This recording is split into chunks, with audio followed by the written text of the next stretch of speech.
तो आओ दोस्तों, आज हम प्लांट यानी पौधों के बारे में जानते हैं। अच्छा, ये बात तो आप जानते हैं ना कि पौधे भी हमारी तरह लिविंग थिंग होते हैं। चलो आओ अब इस क्यूट सी बच्ची हिजाब से प्लांट के बारे में सीखते हैं। अरे हिजाब ने तो पूरे पौधे को ही उखाड़ दिया, लेकिन कोई बात नहीं, हम पढ़ाई करके इसे दोबारा लगा देंगे।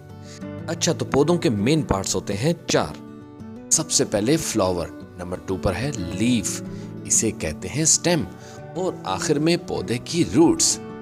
अच्छा आओ अब हम जानते हैं कि ये हर पार्ट क्या काम करता है। देखो, सबसे पहले हम जमीन में बीज डालते हैं, फिर हम उसमें पानी डालते हैं तो उसकी रूट्स निकलना शुरू हो जाती हैं। ये रूट्स आहिस्ता आहिस्ता स्टेम्स को जमीन से बाहर निकालती हैं। फिर स्टेम से पैदा होते हैं लीफ, और फिर आखिर में बारी आती है खूबसूरत से फ्लावर की। अरे आखिर में हम ये बताना तो भूल ही गए कि पौधों को जिंदा रहने के लिए 3 चीजों की जरूरत होती है। क्या आप जानते हैं वो कौन सी हैं? जी हाँ, नंबर 1 पर है सनलाइट यानी सूरज की रोशनी, नंबर 2 एयर यानी हवा, और नंबर 3 पर वाटर यानी पानी, जैसे हम भी पीते हैं। तो बच्चों, अगर ये तीनों चीजें ना हो तो ये प्लांट बेचारे मर जाते हैं। तो आइंदा के बाद अपने इर्द गिर्द पौधों का बहुत ख्याल रखना।